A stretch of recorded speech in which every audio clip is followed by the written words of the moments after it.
দর্শক স্বাগত সবাইকে আমাদের প্রতি রাতে নিয়মিত টকশো এই সময়ে আমি জহিরুল আলম আজ আপনাদের সঙ্গে আছি। প্রিয় দর্শক, কে হচ্ছেন পরবর্তী রাষ্ট্রপতি সে নিয়ে রয়েছে প্রবল উৎসাহ এবং কৌতূহল। রাষ্ট্রপতি পদে মনোনয়নের ক্ষমতা প্রধানমন্ত্রীকে দিয়েছে আওয়ামী লীগের সংসদীয় কমিটির যে দলের যে সভা হয়েছে সেখানে সেই ক্ষমতা তাকে দেওয়া হয়েছে। আর রাজনৈতিক অঙ্গনে এটা নিয়ে যেমন কৌতূহল রয়েছে, একই সঙ্গে দুই প্রধান দলের মধ্যে বাকযুদ্ধ প্রতিনিয়ত চলছে। বিষয়টি হচ্ছে সামনে নির্বাচন, সেই নির্বাচনটি কার অধীনে হবে, কিভাবে হবে, সেটি হচ্ছে গিয়ে মূল আলোচনার বিষয়। কিন্তু এটা নিয়ে জনমনে সব রাজনৈতিক অঙ্গন থেকে শুরু করে সর্বস্তরে এই বছরটি কেমন কাটবে, কিভাবে কাটবে এবং কী ধরনের সমঝোতা আদৌ হবে কিনা বা সংঘাত বা সহিংসতার কোনো আশঙ্কা রয়েছে কিনা, এই বিষয়গুলো সবসময় আলোচনার টেবিলে রয়েছে এবং মিডিয়াতে এই আলোচনা প্রতিনিয়ত আমরা করছি। ক্ষমতা হারানোর ভয়ে আওয়ামী লীগ পাল্টা কর্মসূচি দিচ্ছে এবং আওয়ামী লীগ সহিংসতাকে উস্কানি দিচ্ছে বলছে বিএনপি, এবং বিএনপির মহাসচিব মির্জা ফখরুল ইসলাম আলমগীর এই মন্তব্য করেছেন। আর সতর্ক পাহারায় থাকবে দল, এই কথাটি বলছেন যে আওয়ামী লীগের সাধারণ সম্পাদক জনাব ওবায়দুল কাদের প্রতিনিয়তই বলছেন যে তারা শান্তিপূর্ণভাবে বিএনপির প্রতিপক্ষ হিসাবে সবসময় তারা মাঠে থাকবেন। আবার বিএনপি বলছে তারা শান্তিপূর্ণভাবে তাদের কর্মসূচি এগিয়ে নেবেন এবং মার্চ মাসে আন্দোলনকে তারা আরও তুঙ্গে নিয়ে যাওয়ার চেষ্টা করবেন, এটি তাদের প্রতিদিনের বক্তব্য। এদিকে ভূমিকম্পে মৃত্যু প্রায় 5,000 ছাড়িয়ে গেছে। তুরস্কে 3 মাসের জরুরি অবস্থা জারি করা হয়েছে। সেখানকার অবস্থা অত্যন্ত শোচনীয় এবং সারা বিশ্ব থেকে সেখানে সহযোগিতার হাত বাড়িয়ে দেওয়া হয়েছে। এবং এই সীমান্তটি যেখানে এই ভূমিকম্প আঘাত এনেছে, তুরস্ক এবং সিরিয়া সীমান্ত এখন যেন একটি মৃত্যুপুরী। সৌদি আরবে বছরে 5,000 দক্ষ কর্মী যাবার সুযোগ তৈরি হয়েছে এবং সুযোগের কথাটি ঘোষণা করেছেন সৌদি রাষ্ট্রদূত। আজকে একটি প্রেস কনফারেন্স করেছেন, তিনি জানিয়েছেন যে তাদের বেতন হবে দ্বিগুণ এবং এটি একটি নতুন সম্ভাবনা। শুধু ছাপার বইয়ে সীমাবদ্ধ নেই অমর 21 বইমেলা, চাহিদা বাড়ছে ই বুকের, সেই বিষয়টি আজকে বইমেলা থেকে এই বক্তব্য উঠে এসেছে। দিনের এগুলোই প্রধান খবর। আলোচনায় যাব, স্টুডিওতে এসেছেন দুজন অতিথি আমন্ত্রিত হয়ে, তাদের পরিচিত হব তাদের সঙ্গে, তারপরে আমরা আলোচনায় যাব। রয়েছেন ডক্টর মোহাম্মদ নিজামুল হক ভূঁইয়া, সভাপতি ঢাকা বিশ্ববিদ্যালয়ের শিক্ষক সমিতি, স্বাগত আপনাকে। রয়েছেন জনাব M A Aziz, senior journalist, স্বাগত জনাব এম এ আজিজ আপনাকেও। জনাব এম এ আজিজ, রাষ্ট্রপতি কে হচ্ছেন এটা নিয়ে প্রবল কৌতূহল আছে, আপনার কাছ থেকে বিশ্লেষণ পেতে চাই। কৌতূহলের আদৌ কোনো সিগনিফিকেন্স আছে কিনা? এটা ধরেই নেওয়া যাচ্ছে যে প্রেসিডেন্ট আওয়ামী লীগের থেকে মনোনয়ন দিবেন এবং তারাই প্রেসিডেন্ট হবেন, কিন্তু কে হবেন ব্যক্তি হিসাবে একটা সাধারণ কৌতূহল তো আছেই। কিন্তু যিনি প্রেসিডেন্ট হবেন তার ভূমিকা, তার প্রয়োজন এবং তার কি বলবো যে তার তাৎপর্য, সেই পদে নতুন রাষ্ট্রপতির তাৎপর্য, 22তম রাষ্ট্রপতির সামনে চ্যালেঞ্জ, এগুলো নিয়ে কিন্তু নানা ধরনের আলোচনা হচ্ছে। আপনি কিভাবে দেখছেন এই বিষয়টি? ধন্যবাদ আপনাকে। আমাদের সংবিধান অনুযায়ী রাষ্ট্রপতি খুব একটা গুরুত্বপূর্ণ পদ নয়, রাষ্ট্রের প্রধান, এটা ঠিক আছে। এবং রাষ্ট্রপতিকে যে সামান্য দায়িত্ব দেওয়া হয়েছে সেই দায়িত্বও কিন্তু রাষ্ট্রপতি ফাইনালি পালন করেন না। যেমন ধরেন, বর্তমান রাষ্ট্রপতি যিনি আছেন তিনি তো সজ্জন ব্যক্তি, সবার কাছে গ্রহণযোগ্য। এই যে বিরোধী দল সরকারি দলের সাথে যে আলাপ আলোচনা করলেন, যেখানে কিন্তু তার একটা ছোট্ট ক্ষমতা আছে যে যেখানে বিরোধ যদি তিনি মীমাংসা না হয় তার ডায়ালগে, তাহলে এটাকে ক্যাবিনেটে পাঠাতে পারেন আলোচনার জন্য, সেটুকু কিন্তু দায়িত্ব পালন করেন নাই। তিনি ওখানেই দায়িত্ব তার ইস্তফা দিয়েছেন। তারপরে ধরেন, এখন যে রাষ্ট্রপতি নিয়ে আলোচনা হচ্ছে, মানুষের ভিতরে কৌতূহলতা আছে। রাষ্ট্রের তো প্রধান, সবচেয়ে 1 নম্বর ব্যক্তি তিনি রাষ্ট্রের। সেখানে সামনে নির্বাচন, সরকারি দল বিরোধী দলের বাহাস্ত চলছে, এটা কোন জায়গায় যায় এটা কিন্তু হলপ করে বরাবর মুশকিল। সেখানে যদি রাষ্ট্রপতি এমন ব্যক্তি হন, যদি একটি রাজনৈতিক ব্যক্তিত্ব হন, এবং তিনি অন্তত পক্ষে অনেক সময় ব্যক্তি ম্যাটার করে, এখন সেই ব্যক্তি যদি ধরেন সব দলগুলোর সাথে মোটামুটি গ্রহণযোগ্য হয়, তাহলে তো একটা পর্দার অন্তরালে হোক অথবা ফর্মালি মিটিং করেই হোক একটা সমঝোতার রাস্তা বের করার তো চেষ্টা করতেই পারেন। যদিও সকল দায়িত্ব সংবিধান অনুযায়ী প্রধানমন্ত্রীর হাতে, তিনি প্রধানমন্ত্রীর নির্দেশে কিছু করতে পারেন না, কিন্তু ব্যক্তিত্ব একটা ব্যাপার। এই জন্য আমরা প্রত্যাশা করি যে যেহেতু রাজনীতিটা এমন পর্যায়ে চলে গেছে যেখানে আমরা সমাধান দিতে পারছি না, সেখানে রাষ্ট্রপতি একজন ধরেন হতে পারে আমলা, হতে পারে রাজনীতিবিদ, কিন্তু এমনিই তো দেশের রাজনীতি আর রাজনীতিবিদদের হাতে নাই। যেমন এই রাষ্ট্রপতিও বলেছেন, টিআইবিও বলেছেন যে ৬২% এখন ব্যবসায়ী, ৫% আছে এই সংসদে আপনার রাজনীতিবিদ। সুতরাং রাষ্ট্রের প্রধান ব্যক্তি তিনি রাজনীতিবিদ হোক, এটাই কিন্তু অন্ততপক্ষে ব্যক্তিগতভাবে আমি আশা করি। কিন্তু ধরেন এই যে রাষ্ট্রপতি এখন যে নির্বাচিত যেভাবে হলেন, আপনি যেমন বললেন, স্বাভাবিক আওয়ামী লীগ সবচাইতে পার্লামেন্টে এখন বড় দল, তাই না? নিরঙ্কুশ সংখ্যাগরিষ্ঠ। এবং ইতিমধ্যে জাতীয় পার্টি কিন্তু অফিসিয়ালি জানিয়ে দিয়েছে তাদের কোনো প্রার্থী নেই। তো সুতরাং এক প্রার্থী ডিসিশন নেবে। সেখানে আজকে আপনার সরকারি দলের এমপিরা সংসদীয় দল বসছিলেন, সেখানে আপনি দেখেন যে আমার কাছে মনে হলো আইয়ুব খানের মৌলিক গণতন্ত্র। এমপিরা কথা বলবেন না, রাষ্ট্রপতি নিয়ে একটু কথা বলবেন না, কথা বলল না, সোজা প্রধানমন্ত্রীকে দায়িত্ব দিল। প্রধানমন্ত্রী আবার ফের এটাকে ধোঁয়াশা রাখার জন্য ১২ তারিখে নমিনেশন ফেলার আগ পর্যন্ত এটার ব্যাপারে কোনো ডিসিশন দেবেন না। তো এখন রাষ্ট্রপতি কে হবেন? শুধুমাত্র প্রধানমন্ত্রী, সরকার প্রধানের মাথায় কিন্তু এটা আছে। এটা আপনি এটা ব্যাখ্যা করবেন পরবর্তীতে, আমি প্রফেসর নিজামুল হক ভূঁইয়ার কাছে আসছি।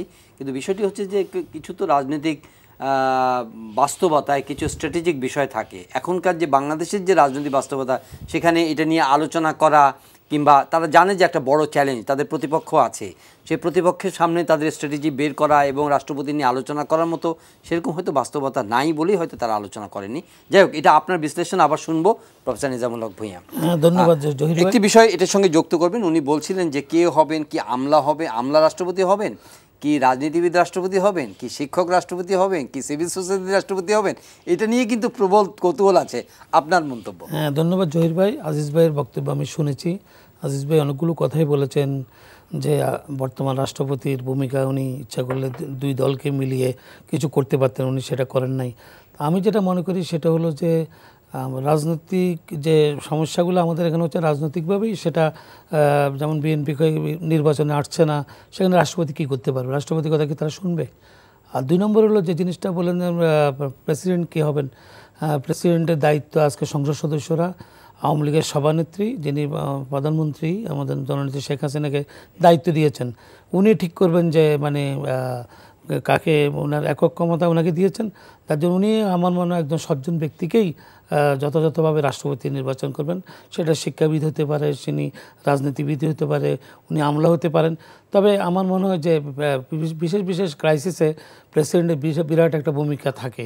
যেমন একসময় আব্দুর রহমান সাহেব যখন, আব্দুর রহমান বিশ্বাস প্রেসিডেন্ট ছিলেন, তখন আর্মিদের সাথে একটা ঝামেলা হয়েছিল, আপনাদের নিশ্চয়ই মনে আছে। আবার প্রফেসর ইয়াজউদ্দিন স্যার, উনি খুবই একজন ভালো একাডেমিশিয়ান ছিল, কিন্তু রাষ্ট্রপতি হিসাবে উনি তখন বিএনপির পুতুল সরকার হিসাবে পরিণত হয়েছিলেন। এমনকি বিএনপি তখন কেএম হাসানকে যখন প্রেসিডেন্ট করতে পারেন, তত্ত্বাবধায়ক সরকারের প্রধান করার জন্য 2 বছর বয়স বাড়িয়েও যখন ব্যর্থ হলো, তখন রাষ্ট্রপতিকেই তত্ত্বাবধায়ক সরকারের প্রদান করেছিলেন। এমনকি পরবর্তী পর্যায়ে 111-এর সৃষ্টি হলো। তো আমার মনে হয় যে মাননীয় প্রধানমন্ত্রী অত্যন্ত বিচক্ষণ, উনি সঠিকভাবেই সঠিক লোককেই নির্বাচন করবেন, যিনি রাষ্ট্রকেও বুঝবেন, দলকেও বুঝবেন, দেশকেও বুঝবেন, যার পরিপ্রেক্ষিতে উনি সুন্দরভাবে রাষ্ট্রকেও পরিচালনা করতে পারবেন। এমনকি রাজনৈতিকভাবে যে জিনিসগুলো আছে সেগুলো রাজনৈতিকভাবে সমাধান রাজনৈতিক ব্যক্তিরাই করবেন। যেমন এই যে আপনি কিছুক্ষণ আগে বলেছেন যে বেশ কিছুদিন থেকে এরা এই কর্মসূচি দিচ্ছে, ওরা ওই কর্মসূচি দিচ্ছে। কর্মসূচি তো দিবেই। আমরা দেখেছি বিএনপি 10 ডিসেম্বর সরকারও গঠন করবেন, আমানুল্লাহ আমান সাহেব বলেছিলেন, এবং খালেদা জিয়ার নেতৃত্বে দেড় চলবেন। তারপর দেখলাম হুঙ্কার টুঙ্কার দিয়ে বালির মাঠে ওখানে বালু স্তূপের মধ্যে আটকে গেল। এর পরবর্তী পর্যায়ে এমনকি 16ই ডিসেম্বর এমন একটা সময় আমাদের বিজয় দিবস, যেখানে বিজয় দিবসের আমরা করব, সেই 10ই ডিসেম্বর ওনারা বেছে নিলেন। আবার মার্চ মাসে তারা কর্মসূচি ঘোষণা করছেন। আপনারা জানেন মার্চ মাসে আমাদের অনেকগুলো কর্মসূচি, 2রা মার্চ পতাকা উত্তোলন, 7ই মার্চ জাতির জনক বঙ্গবন্ধু শেখ মুজিবুর রহমানের ঐতিহাসিক ভাষণটি, যেটা ইউনেস্কো কর্তৃক একটা পৃথিবীর শ্রেষ্ঠ ভাষণের অন্যতম একটি ভাষণ। পাশাপাশি 25শে মার্চের কালো রাত্রিতে যে বর্বরোচিত যে হামলা, সে মিলিয়ে আবার 26শে মার্চ জাতির জনক বঙ্গবন্ধু শেখ মুজিবুর রহমান কর্তৃক স্বাধীনতা ঘোষণা, এগুলি মিলিয়ে মার্চ মাসটা তারা বেছে নেবে কেন? আমার বক্তব্য হলো যে আপনারা হয় ঠিক আছে, আপনার ফেব্রুয়ারি মার্চ যে 21শে ফেব্রুয়ারি আছে, হয়তো সেটাকে সম্মান কতটুকু করছেন আমরা জানি না, কিন্তু মার্চ মাসের পর আপনারা এপ্রিল মাসও দিতে পারতেন কর্মসূচি, কিন্তু ওনারা মার্চ মাসটাকে বেছে নিচ্ছে। তবে কর্মসূচি কী দেবে আমরা জানি না। তবে সরকার যে সরকারীয় পদ্ধতিতে যেভাবে নির্বাচন হচ্ছে, সংসদীয় পদ্ধতি, সেই নির্বাচনটা ওনারা তত্ত্বাবধায়ক সারা মানেই না।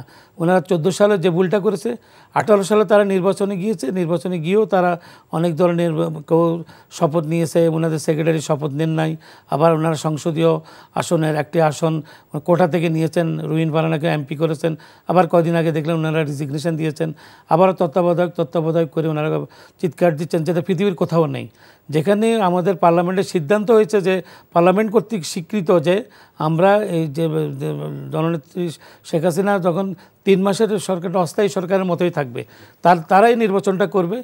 সে 14 সালে 13 সালের শেষের দিকে খালেদা জিয়াকে আমাদের জননেত্রী শেখ হাসিনা যে প্রস্তাবগুলো দিয়েছিলেন, যে আপনার স্বরাষ্ট্রমন্ত্রী সহ বেশ কিছু গুরুত্বপূর্ণ দায়িত্ব আপনি নিয়ে নেন, নিয়ে আমরা মিলেমিশে নির্বাচনটা করি। উনি তো শুনেন নাই। উনি যদি শুনতেন, যে ট্রেনটা উনি মিস করেছে, সেটার খেসারত বিএনপিকে দিতে হচ্ছে। জনাব এম এ আজিজ বেশ কিছু বিষয়ের উত্থাপন করেছেন রাষ্ট্রপতি প্রসঙ্গে, কিন্তু আপনি যেটা বলছিলেন যে এই বেসিক ডেমোক্রেসি বা আইয়ুব খানের প্রসঙ্গ তুলেছেন, হ্যাঁ, সমালোচনার দৃষ্টিভঙ্গি থেকে এটা বলতেই পারেন, কিন্তু বাংলাদেশের যে রাজনৈতিক বাস্তবতা, সেখানে প্রতিপক্ষকে মোকাবেলা করার কিছু কৌশল থাকে। সেই কৌশলের অংশ হিসেবেই হয়তোবা এখানে দলীয় সভানেত্রীর কাছে এই দায়িত্ব বা সভাপতির কাছে দায়িত্বটা অর্পণ করা হচ্ছে, যেটা নিয়ে যত কম কন্ট্রোভার্সি হয়, হয়তো বা এই দৃষ্টিভঙ্গি থেকে আপনি কিভাবে দেখছেন বিষয়টি? না, বিষয়টা হচ্ছে যে আমি এর আগেও বলেছি যে সরকারি দল গণতন্ত্র রক্ষা করতে চায়, বিরোধী দল গণতন্ত্র পুনরুদ্ধার করতে চায়। সবাই কিন্তু গণতন্ত্রের প্রতি খুব অনুগত, কিন্তু আমাদের দেশের বড় কোনো রাজনৈতিক দলের ভিতরে গণতন্ত্র নাই। আওয়ামী লীগ একটি বুনিয়াদি, কিন্তু ধরেন যে একটু ইন্টারাপ্ট করি, যদি আপনি কম্পেয়ার করেন, তারপরে গণতান্ত্রিক চর্চার ক্ষেত্রে অন্ততপক্ষে দেখানোর বিষয় হলো, দেখেন যে আওয়ামী লীগ কিন্তু কাউন্সিল করছে বা তাদের সংগঠনগুলোর বা অঙ্গ সংগঠনগুলোর, সহযোগী সংগঠনগুলোর কার্যক্রম কিছু চলছে। অপরপক্ষে বিএনপি, এই অভিযোগটা ওখান থেকে আসে যে বিএনপি তো সেই এক্সারসাইজটাও কিন্তু দেখা যাচ্ছে। ঠিক আছে, বিএনপিরও কাউন্সিল হয়েছে, ফখরুল ইসলাম আলমগীরও মহাসচিব সেইভাবেই হয়েছে, কিন্তু ডাইরেক্ট বিএনপি জাতীয় পার্টি ডাইরেক্ট নিয়োগ দেন চেয়ারপারসন বা চেয়ারম্যান। আর আওয়ামী লীগের এখনও গণতান্ত্রিক, কিন্তু ইশারায় নেতা হয়, ঘুরে ফিরে কিন্তু একজন, ব্যাপারটা একই হলো। কিন্তু স্বাধীনতা যুদ্ধের যে কয়েকটা জিনিস ছিল, এক হলো এক ব্যক্তি এক ভোট গণতন্ত্রের জন্যে, আইয়ুব খানের মৌলিক গণতন্ত্রের বিরুদ্ধে কিন্তু আওয়ামী লীগের অবস্থান ছিল। তারপরে শোষণ, নির্যাতন, বৈষম্য, এই তো মূলত, হ্যাঁ, এর থেকে স্বাধীনতার সময় রক্ত দেওয়া। তো এখানে আওয়ামী লীগের কাছে তো প্রত্যাশা বেশি থাকবে। গণতান্ত্রিক প্র্যাকটিস থেকে আওয়ামী লীগ কেন সরে যাবে? এখন আপনি বললেন প্রেসিডেন্ট, 70 অনুচ্ছেদ তো সংবিধানে আছে, কোনো একটা এমপি বিরুদ্ধে কথা বলতে পারবে? পক্ষেই বলতেই হবে। সেখানে যদি ধরেন, আমি যদি এভাবে দেখি, প্রধানমন্ত্রী সব দায়িত্ব না নিয়ে যদি প্রধানমন্ত্রী কোথাও ইঙ্গিত করতো অমুক ব্যক্তি, তার পক্ষেই পজিটিভ কথা বলতো, তাহলে তো সবার একটা ওপিনিয়ন আসতো যে একটা গণতান্ত্রিক প্র্যাকটিস হচ্ছে। আমার বক্তব্যটা ওই জায়গায় যে গণতান্ত্রিক প্র্যাকটিসটা জারি রাখা, গণতন্ত্রের কালচারটাকে দেশে ঠিক রাখা, কিন্তু কোনো পার্টি তো এটা করছে না। সবাই কথা বলতে পারবে, করছে না। ধরেন বিএনপি বলে, একটু যুক্ত করতে চাক, আপনি এগোবেন না। কনসেন্সাস আপনি বলছেন যে গণতান্ত্রিক প্র্যাকটিসটা আওয়ামী লীগ করছে না। আওয়ামী লীগ তো আপনাদের এই যে দেখেন 3 বছর পর করোনার মধ্যেও কিন্তু এই যে আওয়ামী লীগ তার সম্মেলনটা করলো। আপনি এই প্রসঙ্গ বলবেন, কিন্তু উনি যেটা ইঙ্গিত করছেন যে আজকের আলোচনার মধ্যে কোনো একটা নাম বা একটা দুটো নাম সেটা আলোচনা আসলে ওটা উনি যদি ইঙ্গিত দিতেন তাহলে ওনার পক্ষেই কথাগুলো বলতো, কিন্তু প্র্যাকটিসটা থাকতো, সিম্বলিক্যালি প্র্যাকটিসটা দেখা যাচ্ছে যে সব এমপিদেরকে বলে ওরা অনেকগুলো নাম নিয়ে আসতো। এর থেকে মাননীয় প্রধানমন্ত্রী, প্রেসিডেন্ট, যেহেতু এটা মানে আক্ষরিক অর্থে অলংকার অর্থে আমাদের প্রেসিডেন্ট, আমাদের মহামান্য রাষ্ট্রপতি যিনি হবেন, সেই নামটি আমার মাননীয় প্রধানমন্ত্রী, তার উপদেষ্টা মণ্ডলী আছেন, তার রেসপন্সিবল পার্সনদের সাথে অবশ্যই উনি আলাপ আলোচনা করে নেবেন এবং আলোচনা করেই উনি এককভাবে সিদ্ধান্ত উনিই দিবেন। আমার মনে হয় সেটাই বেটার, কারণ আমার মনে হয় এভাবে হঠাৎ করে প্রেসিডেন্টের নাম বেশ কয়েকটি নাম চলে আসলো, তারপরে দেখা গেল যে এগুলো নিয়ে হইসই কি হলো, কনফিউশন। বিষয়টা হলো যে মিডিয়াতে অনেক নামই আসছে, এগুলো তো অনুমানেই বলছে। ধরেন আমি যদি বলি যে বর্তমান সাধারণ সম্পাদক তিনি একটা কাউন্সিলের মাধ্যমে হলেন, দেখা গেল যে ওই ইশারায় এক ব্যক্তি প্রস্তাব করছেন, আর এক ব্যক্তি সমর্থন করছেন, শেষ। কিন্তু নাম আলোচনায় ছিল 10টা। এটা তার সবাই করতালির মাধ্যমে এটা ওকে করে দিয়েছে, সাধারণ সম্পাদক হয়ে গেছে। কিন্তু এই আওয়ামী লীগের প্র্যাকটিস ছিল, আমিও তো ছাত্রলীগ করেছি, রাত ধরে প্রতিনিধি সম্মেলন হতো, কেউ ইন্টারফেয়ার করতো না। যার যে ছাত্র সংগঠন বলেন, যে যুবলীগ বলেন, তাদের নেতা তারাই নির্বাচিত করত। সেখানে তো বঙ্গবন্ধু নিজেও পর্যন্ত ইন্টারফেয়ার করতেন না। কিন্তু এখন সেই জায়গায় আওয়ামী লীগটা নাই কেন? এখন গণতন্ত্র দেশে আমরা চাই, বহুদলীয় গণতন্ত্র চাই। আমার বক্তব্য হচ্ছে আওয়ামী লীগ তো সর্বাগ্রে গণতান্ত্রিক প্র্যাকটিসটা রাখবে না, কিন্তু এখানে তো প্রতিপক্ষ তো একটা বড় বলে, তাহলে প্রতিপক্ষের সাথে সারেন্ডার করবে, গণতন্ত্রের ব্যাপারে আপোষ করবে। যেখানে 30 লক্ষ লোক রক্ত দিল গণতন্ত্রের জন্যে আওয়ামী লীগের নেতৃত্বে, সেই আওয়ামী লীগ এখন গণতন্ত্রের সাথে আপোষ করবে? 50 বছর পরে সেই রাজনীতি আর এখন বর্তমান বিদ্যমান নেই। তাহলে যদি তাই দাঁড়ায়, তাহলে এখন বহুদলীয় গণতন্ত্র আছে। এখন ওই যে অনেকে বলে আর কি যে বিরোধী দলকে তো এখন আন্দোলন করার বা মিটিং করার সুযোগ দিচ্ছে, অর্থাৎ সুযোগ দিচ্ছে, সুযোগ কিন্তু তারা পাচ্ছে না, সুযোগ দেওয়া হচ্ছে তাই পারতেছে। তার মানে তাহলে কি বহুদলীয় গণতন্ত্র আছে, আসলে একদল সক্রিয় আছে, এটা তো গণতন্ত্র হলো না।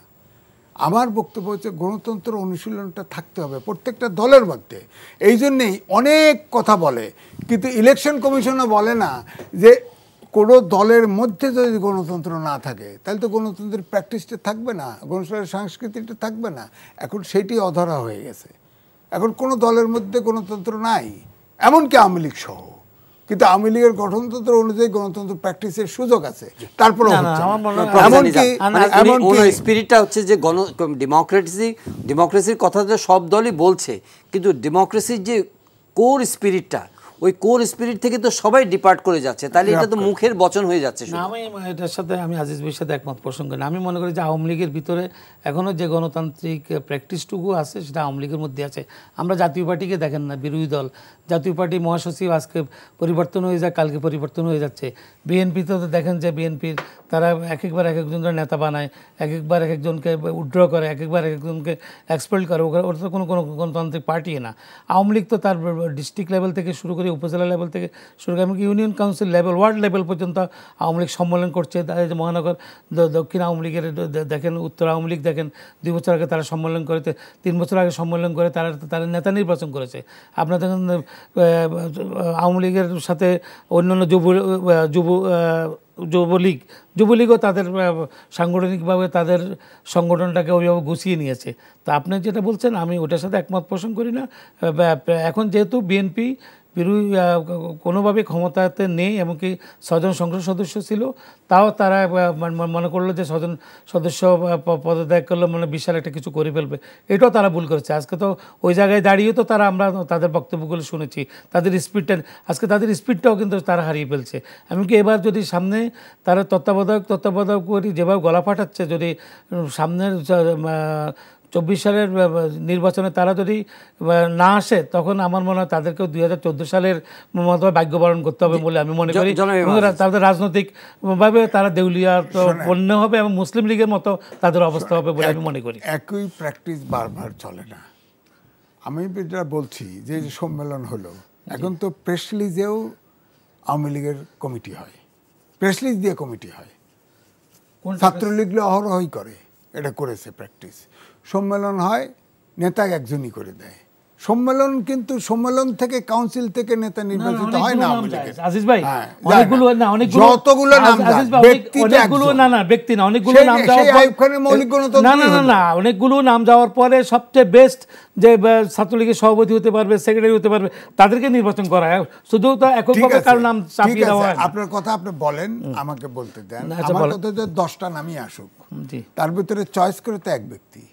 সমস্যাটা আমার বক্তব্যটা সেখানে, আমার বক্তব্য এই প্র্যাকটিসে তো আওয়ামী লীগ ছিল না, আমি তো ইনভলভ ছিলাম এতে। এই প্র্যাকটিসটা ওই প্র্যাকটিসের ভিতরেই শর্ট লিস্ট করে ওয়ান ম্যানকেই নির্ধারণ ঠিক করা হতো, কিন্তু এখন সেটা হয় না। ছাত্রলীগ তো প্রেস লিস্ট দিয়েই কমিটি করছে, সম্মেলন বিএনপি করার চেষ্টা করছে, তাদেরকে এক জায়গা হতে দেওয়া হয় নাই, হতেই দেওয়া হয় নাই। তো এগুলো তো দেখতে হবে। সুতরাং সরকার আওয়ামী লীগ বিরোধী দলকে গণতান্ত্রিক প্র্যাকটিস করার সুযোগও দিতে হবে, এবং প্রয়োজনে সুযোগ দিচ্ছে। জি 7টা 8টা মানে 8টা বিভাগীয় শহরে সভা করেছে, ঢাকাতে সভা করেছে, সুযোগ তো দিচ্ছেই। বড় বড় সভা করেছে, বলে দেখা যাচ্ছে যে এমনও শো করা হয়েছে যে 2-3 দিন ব্যাপী লোকজন আসে জমায়েত হয়েছে, তো আমরা দেখছি না। তো এটা তো আওয়ামী লীগের সুযোগটা দিচ্ছে, আওয়ামী লীগ ক্ষমতাসীন দল হিসেবে। উনি বলছেন যে সুযোগ দিচ্ছে, এটা তো কোনো দেওয়ার কোনো privilege, this is the right, মানে এটা তো প্রিভিলেজ বলতে যেমন আপনার কিছু ব্যাপারেও কাজ করে। যেমন আমাদের বিএনপি যে কাজটা করেছে, তাদেরকে পল্টনে ওই যে আপনার যে রোডটিতে তারা বিএনপি অফিস, সে জায়গায় তাদের জনসভা করতে হবে। কিন্তু সরকার যেখানে আওয়ামী লীগের জনসভাগুলো সরোয়ার্দী উদ্যানে হয়, জাতীয় পার্টি করে সেখানে, এবং অন্যান্য দলগুলোকেও সেখানে পারমিশন দেওয়া হয়, বিএনপি সেটা মানবেই না, তারা ওখানে জনসভা করবে না। সরকারকে আইনশৃঙ্খলা বিষয় আইনশৃঙ্খলা বাহিনী দেখবে না। যে একটা প্রশ্ন, সেটি হচ্ছে যে আপনার গণতান্ত্রিক চর্চার কথা আপনি এমফাসিস করছেন, যদি গণতান্ত্রিক চর্চার ক্ষেত্রে তো এটা তো ওয়ান হুইলার না, এটা 2টা চাকা লাগবে। এখন বিএনপি যে কোনো কারণেই হোক, নির্বাচন নিয়ে প্রশ্ন তাদের ছিল 18-র, তারপরেও তারা সিদ্ধান্ত নিয়েছে তারা পার্লামেন্টে যাবে। ফখরুল সাহেব যাননি, এটা উনি উল্লেখ করেছেন। যারা গেছেন, যেতে দেওয়া হয় নাই, যারা গেছেন তারা আবার এখন সেখান থেকে পদত্যাগ করলেন। এখন প্রফেসর নিজাম যেটা বলতে যাচ্ছেন, এতে বিএনপি এই সিদ্ধান্তটি নেওয়ার ফলে তারা শক্তি ক্ষয় হয়েছে, এটা খুব মিনিংফুল হয়নি, প্রোডাক্টিভ হয়নি। আপনি কি মনে করেন? না দেখেন, এই টেবিলে আমি বলেছিলাম, যখন বিএনপির মহাসচিব বাদ দিয়ে পার্লামেন্টে আপনার যোগদান করলো, তখন আমি বলেছি মিনিংলেস। ফখরুল ইসলাম আলমগীর যদি থাকতেন, এটার যে একটা নিউজ ভ্যালু বা প্রচার যে স্ট্যান্ডার্ডটা থাকতো, সেটা আর এখন থাকবে না। হয়তো একজন জোরে কথা বলবে, একজন আসতে হবে, তাতে নো ম্যাটার, কিন্তু উনি সহ দেওয়া উচিত ছিল, এবং এটা প্রশ্নবিদ্ধ ব্যাপার। কেন যাবেন না উনি ভোট পেয়েছেন, ওনাকে কেন দেয়? অর্থাৎ পার্টির ডিসিশনে তিনি যান নাই, এখন রিজাইন করছে। ওই যে 70 অনুচ্ছেদ, পার্টির তো বলাই আছে সংবিধানে যে কাউকে যদি নির্দেশ না মানে তাহলে অটোমেটিক তার পথ চলে যাবে। তো সুতরাং পার্টির ডিসিশন দিছে, তোমরা রিজাইন করো, তারা রিজাইন করেছে। এটা হল পার্টির। এই জন্যই তো আমি বলছি যে প্রত্যেকটা দলের ভিতরে গণতান্ত্রিক চর্চা থাকা উচিত, অথচ প্রত্যেকটা দল আমাদেরকে গণতন্ত্র উপহার দিচ্ছে। আওয়ামী লীগ সহ কোনো দলের মধ্যে গণতান্ত্রিক প্র্যাকটিস করা হয় না। যে উনি যেটা এমফাসিস করতে যাচ্ছেন যে আওয়ামী লীগ একটা মানে কি বল যে ওল্ডেস্ট ডেমোক্রেটিক দল হিসেবে তার যে রাজনৈতিক চর্চার যে লেগেসি ছিল, যে ঐতিহ্য ছিল, সেই ঐতিহ্য থেকে তারা অনেক ডিপার্ট করেছে। তাহলে এত গণতন্ত্রের কথা বলে গণতন্ত্রকে সুদৃঢ় করার তো কোনো প্রয়াস আসলে কার্যকরভাবে দেখা যাচ্ছে। আপনি পার্লামেন্ট থেকে দেখেন, এই পর্যন্ত আওয়ামী লীগ কিন্তু গণতান্ত্রিক ধারাবাহিকতাটাকে রক্ষা করে আসছে। তত্ত্বাবধায়ক 2009 সালে 8 সালে আওয়ামী লীগ ক্ষমতা আসার পর পার্লামেন্টে যে আইনটি পাশ করলো, তার আলোকে কিন্তু পার্লামেন্টকে রেসপেক্ট করেই কিন্তু আওয়ামী লীগ 14 সালের নির্বাচনে অন্যরা আসে নাই, বিএনপিকে আহ্বান করছে, বিএনপি আসে নাই। যারা আসছে কিছু তখন বিনা ভোটে অনেকে এমপি নির্বাচিত হয়েছে, আওয়ামী লীগ তখন কিছু করণীয় নাই। 18 সালের নির্বাচনেও কিন্তু সেম তত্ত্বাবধায়ক করে কিন্তু একটা পর্যায়ে বিএনপিকে আবার বিএনপি নির্বাচন আসলো। নির্বাচন আসার পর তাদের কর্মীদের যে মোরালিটি, বিভিন্ন জায়গায় নির্বাচনে তারা যেভাবে উৎসাহ নিয়ে করবে, শেষের দিকে তার নির্বাচন আসার পর কর্মীরা সে উৎসাহ হারিয়ে ফেলছে, যার কারণে তাদের সংসদ মাত্র 6টি সংসদ সদস্য নিয়ে তাদের সন্তুষ্ট থাকতে হয়েছে। বিএনপি গণতান্ত্রিকভাবে যেভাবে প্র্যাকটিস করা উচিত বিএনপি সেটা করতে পারে না। বিএনপি কোনো না কোনোভাবে তারা ক্ষমতা আসতে চায়, এমনকি অমুক হইলে ভালো হবে, অমুক তত্ত্বাবধায়ক হলে ভালো হবে, এই স্লোগান থেকে বিএনপি না আসতে পারলে, আমি তো পূর্বেই বলেছি বিএনপির কিন্তু রাজনৈতিক দেউলিয়াত্বপনার মধ্যে দিয়ে বিএনপি যাচ্ছে। জনাব এম এ আজিজ, সরকার বিএনপিকে সহিংসতার দিকে ঠেলে দিচ্ছে, বিএনপি শান্তিপূর্ণ আন্দোলন করতে চায়, একই সঙ্গে তারা আবার বলছে যে মার্চে তারা আন্দোলনকে আরও নেক্সট লেভেলে নিয়ে যাবে। লক্ষ্য একটাই, তারা একটা নিরপেক্ষ নির্দলীয় সরকারের অধীনে নির্বাচন চায়, সরকারের পতন ঘটাতে চায়, আর বাকি রাষ্ট্র মেরামতের দাবি সেগুলো তো আছেই। না দেখেন, এখন রাজনীতিটা যে জায়গায় চলে গেছে তাতে আপনি বডি ল্যাঙ্গুয়েজ দেখেই বুঝতে পারবেন যে আওয়ামী লীগ কোনোভাবে সরকার থেকে নামতে চাচ্ছে না। আবার বিরোধী দল যদি বিএনপি ধরি, তারাও মনে করছে তাদের পক্ষে আর বিরোধী দলে থাকা সম্ভব না। এখন এক অপরের গণতান্ত্রিক রাষ্ট্রে আপনার সরকারি দল এবং বিরোধী দল থাকে প্রতিপক্ষ। এখন তারা কিন্তু একে অপরকে শত্রু ভাবে, এক দল আর এক দলকে নির্মূল করতে চায়। আপনি তাদের বডি ল্যাঙ্গুয়েজ দেখেন। সুতরাং এই জন্যই বলছি যে আপনি যেটা বললেন ভবিষ্যৎ কি ফোরসি, এটা করা খুবই মুশকিল। কারণ কেউ ছাড় দিতে রাজি না। ছাড় যদি দিতে যায়, এখন বিএনপি ধরেন এখনো নির্বাচন 8-9 মাস বাকি, হয়তো দেখা যাচ্ছে বিএনপি কিন্তু আজকেও ফখরুল ইসলাম আলমগীর বলেছেন হরতাল অবরোধ যা লাগে তাও দেওয়া হবে। অর্থাৎ এটাতে মেসেজটা দেখেন, অর্থাৎ দেশ একটি জায়গায় কিন্তু আপসীন আন্দোলনের দিকে চলে যাবে বিএনপি। এখন ধরেন একটা ব্যাকফুটে মনে হচ্ছে যে, কিন্তু না, এখন দেখেন আমি যেটা বলবো যে জনগণের ধারের কাছে যাচ্ছে, ইউনিয়ন লেভেল, গ্রাম লেভেল। এখন এখানে আওয়ামী লীগ সাথে সাথে পাল্টা কর্মসূচি, যদিও বলতেছে শান্তি সমাবেশ। আপনি বলেন তো, বিএনপি এবং আওয়ামী লীগের এমন কোনো গ্রাম নাই, এমন কোনো পাড়া নাই যেখানে তাদের সমর্থক নাই। এই গ্রামে পর্যায়ে যদি এই সমাবেশ এবং তার প্রতি পাহারাদার আর একটা রাজনৈতিক দল বা আওয়ামী লীগ থাকে, সেখানে তো সংঘর্ষ অনিবার্য আমার ধারণা। এখন কতটুকু আওয়ামী লীগ, হ্যাঁ বিএনপি এটা ঠিক যেটা নিজের ভাই বলছেন যে তাদেরকে সমাবেশ করতে দেওয়া হয়েছে শান্তিপূর্ণ, না, শান্তিপূর্ণভাবে দেওয়া হয় নাই। তারা 3 দিন মানে কি এই রাস্তাঘাট, বাস টাস, এমনকি নৌকা পর্যন্ত বন্ধ করে দেওয়া হয়েছে, ইন্টারনেটের গতি পর্যন্ত কমায় দেওয়া হয়েছে। তারা এই সমাবেশ করতে গিয়ে 7টি লোকের প্রাণ গেছে, একজন ex-MP সহ প্রাণ গেছে। তারা একদিন যেহেতু ট্রান্সপোর্ট স্ট্রাইক করা হবে, এই জন্য আগে 3 দিন আগে এসে একদিনের মিটিং 3 দিন করতে দিছে। এবং আওয়ামী লীগই, আমরা সারা জীবন জানতাম যে আওয়ামী লীগ হচ্ছে কর্মীবেশ পার্টি এবং সংগ্রামী পার্টি। এখন বিএনপিকে ট্রেনিং দিয়ে দেয়া এই বিভাগীয় সমাবেশগুলোতে বাধা দিয়ে, ট্রেনিং দিয়ে দিয়ে বিএনপিকে সংগ্রামী করে দিছে। সুতরাং এখন কিন্তু বিএনপি অনেকটা লড়াকু হয়ে উঠছে। হয়তো এটা ঠিক যে 10 তারিখে যেভাবে ক্র্যাকডাউন করেছে, এটা গণতান্ত্রিক সমাজে এইভাবে ক্র্যাকডাউন করে না, করেছে। তো এখন হয়তো যেহেতু 9 মাস ইলেকশন আছে, বিএনপি এখন মানে জনগণের সাথে যোগাযোগের কর্মসূচি নিছে, হ্যাঁ এটা করতেছে। একসময় দেখবেন, ঠিকই দেখবেন শেষের দিকে যায় হয়তো আন্দোলনটা স্টিক করবে। এবং আমার ধারণা, তারপরেও আমি বলবো যে আমাদের দেশের রাজনীতিবিদদের জন্য সব সম্ভব। যেমন হোসেন মোহাম্মদ এরশাদের পতনের আগে কোনো সংবিধান লাগে নাই, হ্যাঁ, পতন করার সাথে সাথে 3 জোট একটা রূপরেখা দিচ্ছে, সেটার ভিতরেও কেউ নাই, ও আগে নাই, সুতরাং আমি কেন থাকবো, এই আর কি ব্যাপার। তো তারপরে কিন্তু ঠিকই সংবিধান লাগে নাই, তারা নিজেরা তৈরি করছে। প্রশ্ন করলে কয় সব দল যেহেতু একসাথে, সুতরাং এইটাই জনগণের আকাঙ্ক্ষার প্রতিফলন।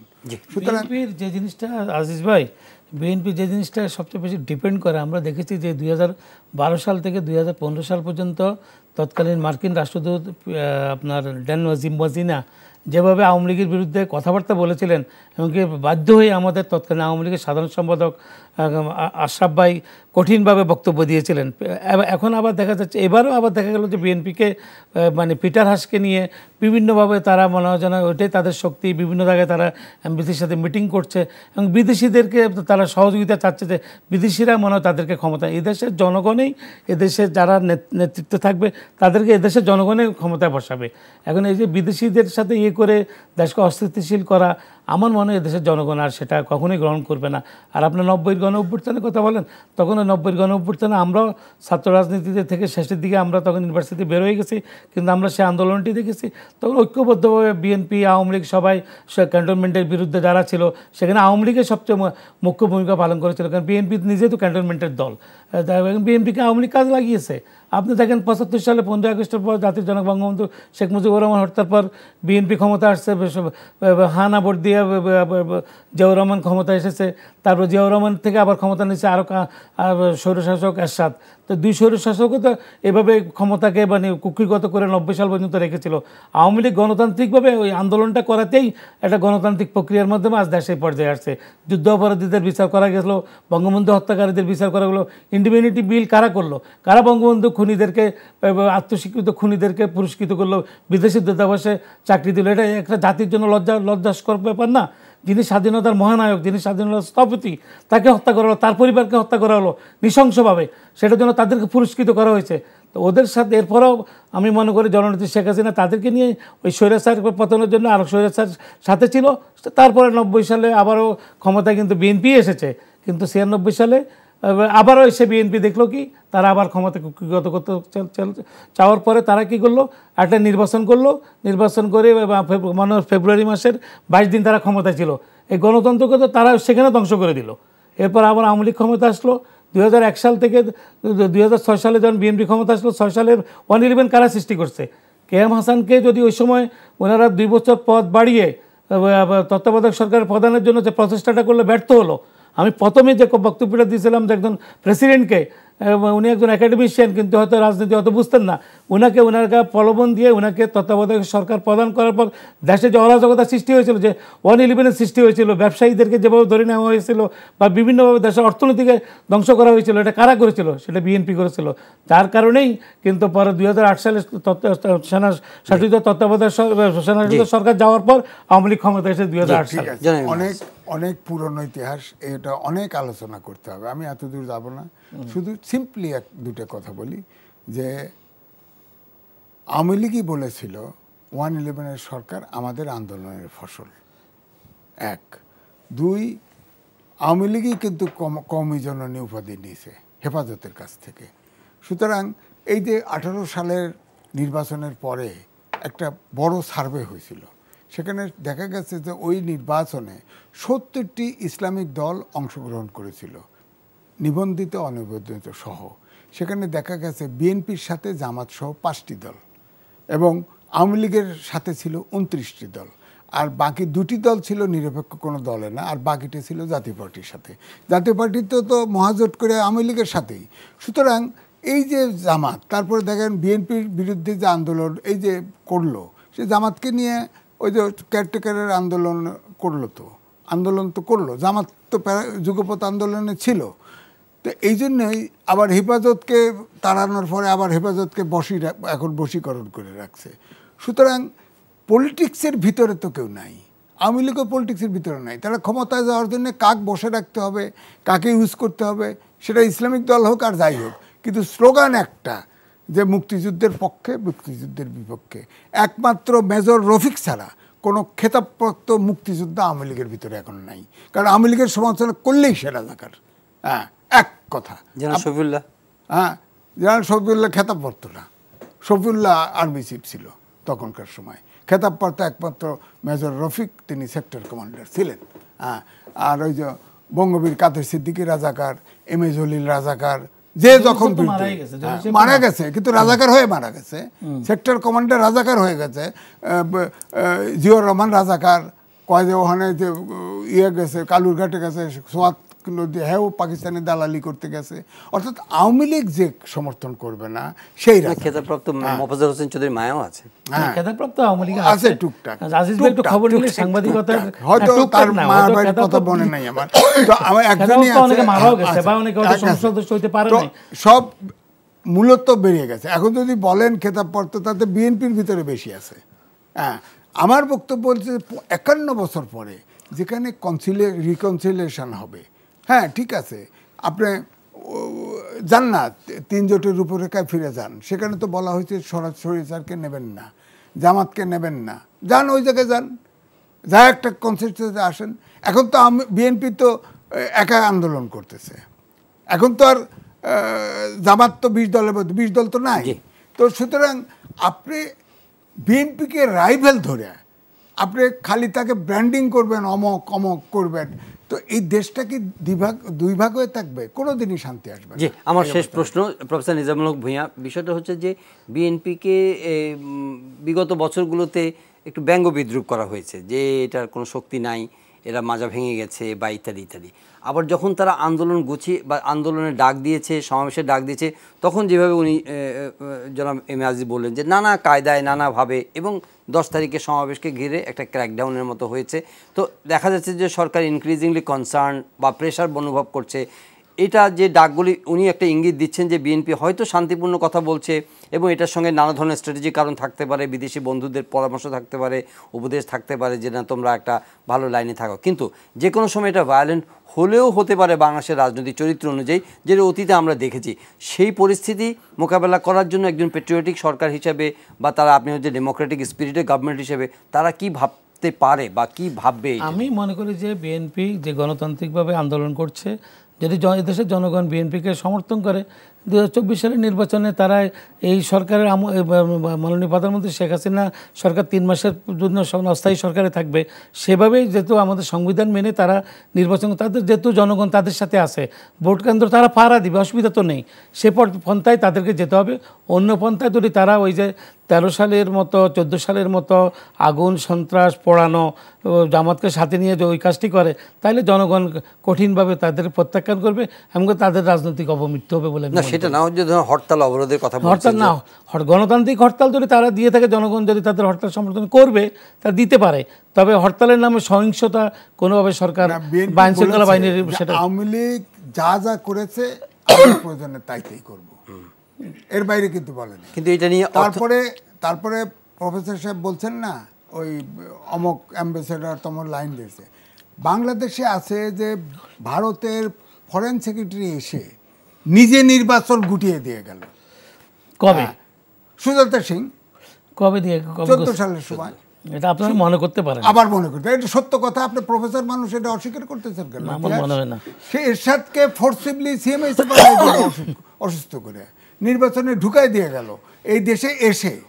তো সুতরাং পথ তো থাকলে আওয়ামী লীগ। আমার বক্তব্য এটাই, দেশ স্বাধীন হয়েছে, রক্ত দিয়ে স্বাধীন হয়েছে, এখানে কেন এমবেসিটির সাথে ধর্ণা দিবে?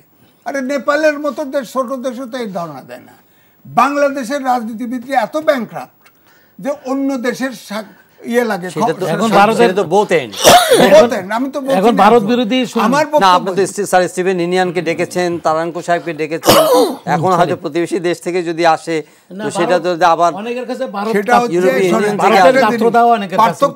পার্থক্য আছে। মাথায় মুগুর দিয়ে বাড়ি দেওয়া আর আলোচনা করে ম্যানেজ করা এক কথা না।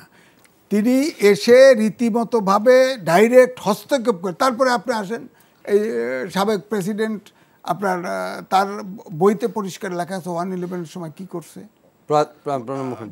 প্রণব মুখার্জি, এগুলো তো প্রমাণিত। সুজাতা সিং দেশে আসলো, এসে এরশাদকে সিএমএসে পাঠিয়ে দিল। তো এখন ধরেন এক পক্ষ করলে তার এক পক্ষ করবে, এটা তো আমাদের এটা তো আমরা চাই না। দেশ স্বাধীন দেশে আপনারা পলিটিক্স করেন, আপনারা এমবিসিতে কেন? আপনি দেখেন এমন ব্যাংক্রাফট, আপনি যদি এমবিসির থেকে দাওয়াত দেয়, আপনার বাড়িতে দাওয়াত দেন, কেউ আসবে না, এমবিসির দাওয়াত দিলে হুমড়ি খায় পরে সব। এই হলো কালচার। না, আমার মনে হয় যেটা আজিজ ভাই বলেছে 14 সালের ঘটনা, আমার মনে হয় এটার সাথে আমি একমত পোষণ করতে পারি না। কারণ একটা বিদেশি অ্যাম্বাসেডর এসে উনি সাজেশন দিতে পারে, বলতে পারে, বা ভারত আমাদের স্বাধীনতা যুদ্ধে সরি 30 লক্ষ শহীদ হয়েছে, তাদেরও অনেক হাজার হাজার সৈন্য শহীদ হয়েছে আমাদের মুক্তিযুদ্ধে। ভারতে আমাদের 1 কোটি লোকের শরণার্থী হিসাবে আশ্রয় দিয়েছে।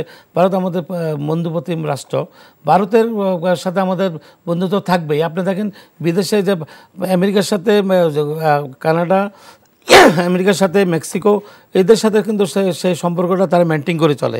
আমাদের সাথেও প্রতিবেশী দেশ হিসাবে ভারতের সাথে আমাদের বন্ধুত্বপূর্ণ সম্পর্ক তো অবশ্যই আছে, পাশাপাশি মুক্তিযুদ্ধের কারণে আমরা সবচেয়ে বেশি ভারতের সাথে সম্পৃক্ত। এখন ভারতের পররাষ্ট্রমন্ত্রী আসার পরে, এরশাদকে সিএমএস পররাষ্ট্র সচিব আসার পরে সিএমএসে নেওয়া হয়েছে, সেখানে কিছু কিছু সাংবাদিক বলেছেন। এখন সাংবাদিকরা তো অনেক কথাই বলতে পারেন, এখন কতটুকু সত্য কতটুকু মিথ্যা এটা জনগণে ভালো করে বলতে পারবেন, এবং গণতান্ত্রিকভাবে যে সমস্ত দলগুলো আছে তারাও বলতে পারবে। আমরা তো এই আলোচনাগুলো বা ইগুলো তো আমরা ওইভাবে শুনি নাই। না, আমরা একদম গোটা আনি আলোচনা। সেটা উনি যেটা বলছেন যে উনি একটা পক্ষের সম্পর্কে বলছেন, কিন্তু একই সঙ্গে এটাও বলছেন যে আমরা এটার মানে উপরে কেন উঠতে পারছি না, সবাই কেন এটার উপরে নির্ভরশীল হয়ে যাচ্ছে, আমরা নিজেরা কেন সলভ করার কথা করি। আওয়ামী লীগ কখনোই বিদেশিদের উপর বা বিদেশি রাষ্ট্রদূতদের উপর নির্ভরশীল না। যেটা আমি তো এক্সাম্পলে দিলাম যে 13-14 সালে আমেরিকার যে ভূমিকা ছিল বিএনপির সাথে, এখনও পিটার হাস এবং অন্যান্য কিছু রাষ্ট্রদূতকে নিয়েই বিএনপি যে কাজটি করছে সেটা আওয়ামী লীগ করছে না। আওয়ামী লীগ গণতান্ত্রিকভাবে জননেত্রী শেখ হাসিনা যেভাবে সফলতার সাথে 14 বছর দেশ চালিয়েছে, এদেশে আপনি ভোট নেন, জনগণকে বলে যে জননেত্রী শেখ হাসিনার পক্ষে ভোট দেন, আমি মনে করি 90 থেকে 95% ভোট শেখ হাসিনাকে ভোট দেবে।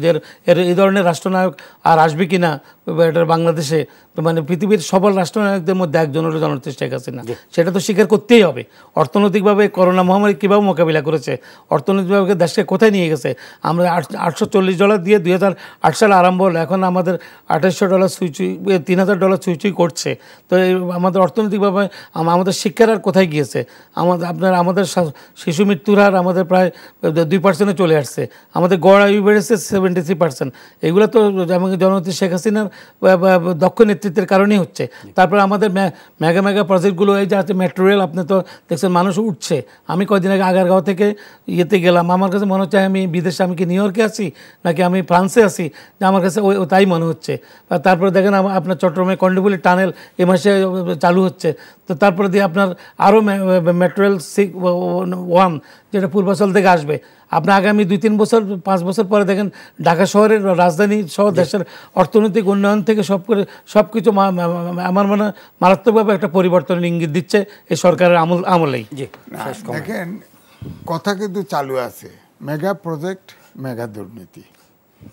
আপনারা দেখেন পাওয়ার সেক্টরে বলা হয়েছে লাইন, এখন তো অনেকগুলো অ্যাভিনিউ খুলে দিছে, আলোচনা করা তো মুশকিল, সময় নেই। তো 57% আপনার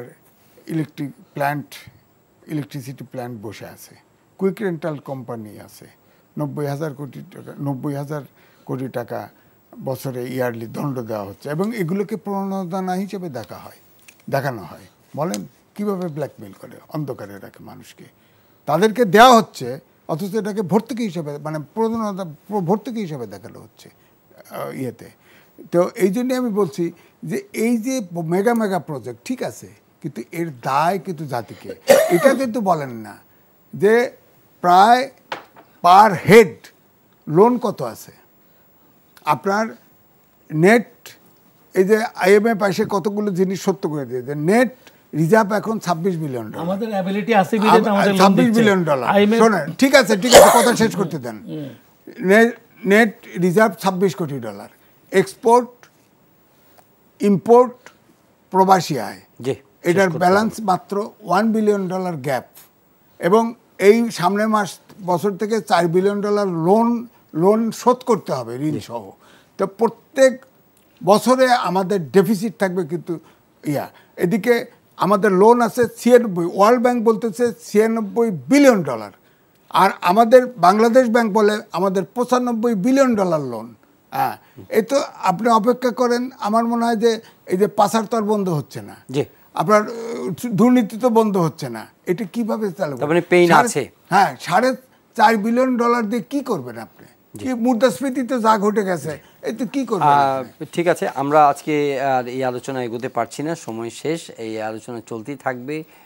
নিশ্চয়ই রিমার্কেবল উন্নতি হয়েছে, একই সঙ্গে এটার যে কস্ট সেই কষ্টটাও আলোচনা বা বিতর্কের মধ্যে চলে আসছে এবং এর মধ্য দিয়ে হয়তো একটা নতুন যাত্রা, নতুন পথ, নতুন অগ্রগতির ধারা সূচিত হবে এবং রাজনীতিতে যে মতপার্থক্য, যে বিরোধ, যে সংঘাত, যে ধরনের অস্থিরতা, সেটার একটা সমাধানের পথ খুঁজে পাবে আমাদের বিবদমান দলগুলো। সেই আশাবাদ রেখে আজকের অনুষ্ঠান এখানে শেষ করছি। দেখা হবে আবারও পরের অনুষ্ঠানে। চাইলে আপনি অনলাইনে অনুষ্ঠানটি দেখতে পারেন, ভিজিট করুন NTV.com। এছাড়া ইউটিউব ভেরিফাইড ফেসবুক পেজে আমাদের জনপ্রিয় অনুষ্ঠান খবরের আপডেট চাইলে আপনারা জেনে নিতে পারেন। দেখা হবে আবারও।